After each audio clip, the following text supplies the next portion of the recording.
Coming up next, from San Fran Freak Show, the Savage Nation. From Talk 910 KNEW. These guys are so hilarious. I almost drive off the road, everybody. Armstrong and Getty. Weekday morning, 6 to 10. Talk 910 KNEW. Warning. The Michael Savage Show contains adult language, adult content, psychological nudity. Listener discretion is advised.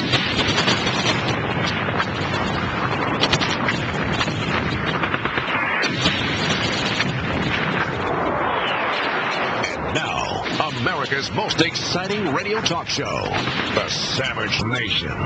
Here is Michael Savage.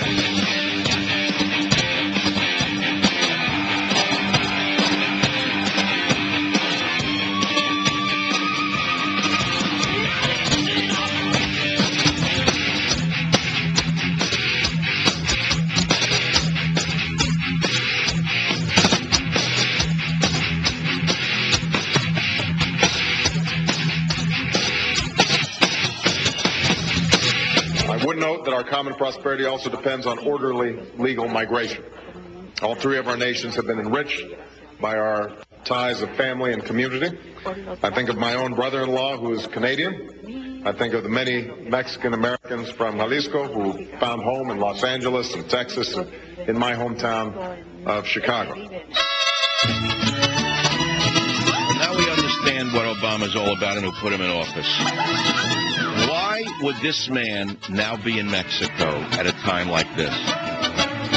Why is he in Mexico promising the illegal aliens and their families a gold-plated medical system to which they are not entitled unless they put him in office? It's as though a foreign government has taken over America.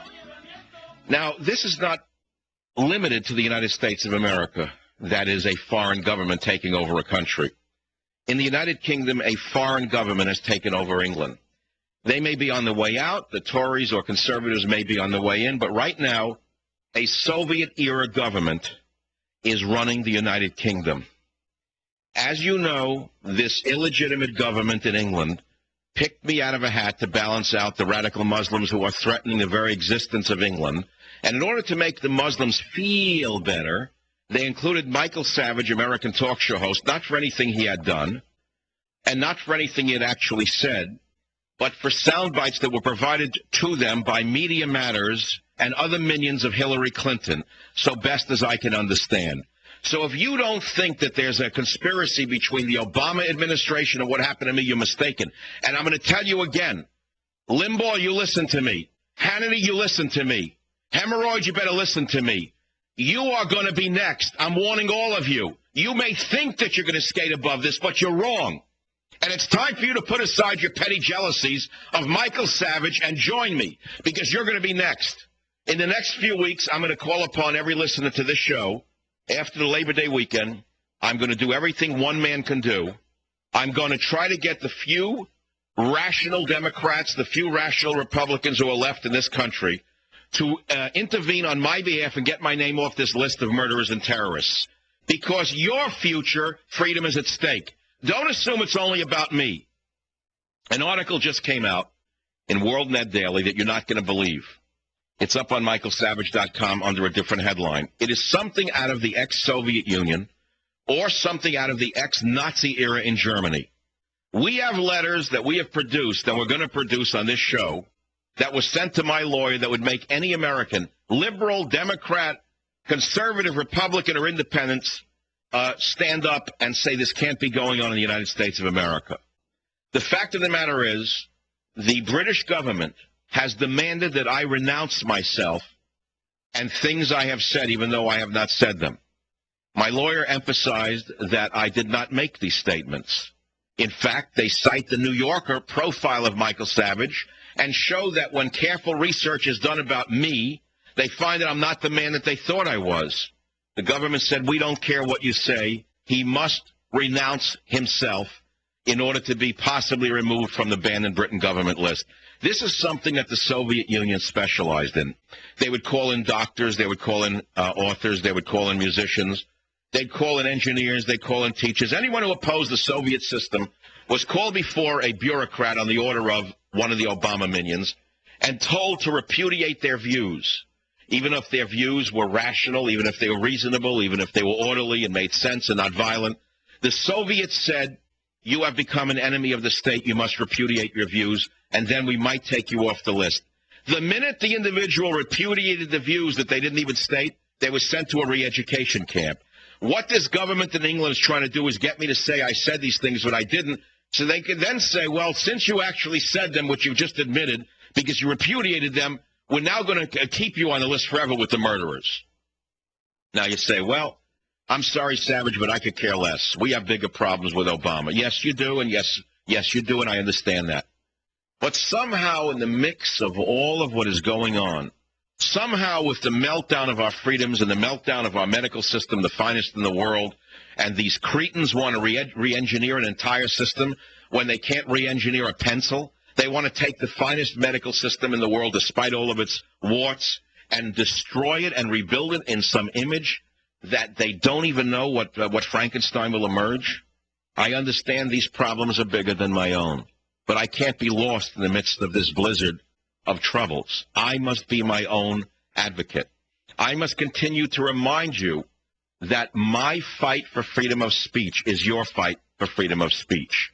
We found in letters sent by the British government before they put my name on the list that there were individuals in the government itself who said we can't do this because we may be seen as duplicitous in that he didn't say any of these things.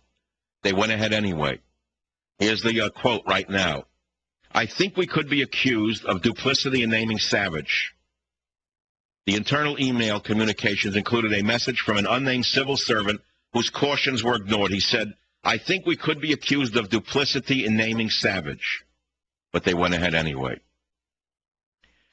In addition to this, the British Home Secretary has a press release that is still up which says that the controversial daily radio host has led others to commit serious criminal acts. Now, you know that that's entirely false. Because had my freedom of speech led to criminal acts, I wouldn't be in radio for 15 years. I wouldn't have lasted this long. I would have been off the air. At no time have I ever provoked or sought to provoke others to commit crimes or serious criminal acts. Now, I've appealed to you to contribute to the Savage Legal Fund on michaelsavage.com. I want to remind you that I need your help now and I need it tomorrow. But more than your donations, I need you to keep this issue alive. Because come September, I am going to launch a public relations campaign to Congress. I'm going to ask the Republicans who still consider themselves fair. I'm going to ask the Blue Dog Democrats who are very cognizant of the power of talk radio and their reelection desires to get behind the desire for Michael Savage to be treated fairly. Remember, an innocent man has been condemned. You say, hey, what's the big deal? You're enjoying the publicity. That's a very cynical view, and I can understand it because I'm a cynical guy. But let me tell you something. If you know somebody who enjoys waking up in the middle of the night and trying to think about how he's going to get out of this thing, if you think that I enjoy spending my every moment thinking about this, you're more cynical than I am, my friend. I wouldn't wish this on you. But I warn you, if we have a government now of Obama that has a Rahm Emanuel in it, who has a brother named Ezekiel Emanuel, who is on record writing things in medical journals over the years that should make anyone look up and say this can't be going on in America. How do you not suspect that this government under Obama was not duplicitous and not in conspiracy with the British government and having my name put on that list? After all, it was Hillary Clinton herself who boasted a few years ago that with George Soros' money, she created a group called Media Matters. Media Matters, as you well know, specializes in taking sound bites of Michael Savage, Rush Limbaugh, Bill O'Reilly, and other conservatives, and removing them from the context in which they are said in an attempt to hang the individual on false statements. And so, as I say, I'm first. I am the canary in the mine shaft. But Limbaugh, being the egomaniac that he is, Hannity being the insecure infant that he is, the hemorrhoid being the imbecile that he is, have done nothing because they don't understand the danger that they themselves are in. But I'm going to play for you now the Hillary Clinton Media Matters clip if you think I'm making this up. Listen to it. Institutions that I helped to start and support, like Media Matters and Center for American Progress, we're beginning to match what I had said for Okay, let's stop right there. So here she is on record saying that she helped create Media Matters. So when you understand that this picking of Michael Savage did not happen in a vacuum, that there is collusion between the Obama administration and the far-left socialist labor government of England, you understand that I'm not making these things up. That's what I think. Moreover, I've asked Hillary Clinton to intervene on my behalf. You say, well, that's absurd. It isn't absurd. She is the Secretary of State for all American citizens. That means citizens she doesn't even agree with. Why is she so concerned with the human rights of illegal aliens? Why is Hillary Clinton so concerned about the human rights of Mexicans who are not even here legally, yet she has no concern for the human rights of Michael Savage?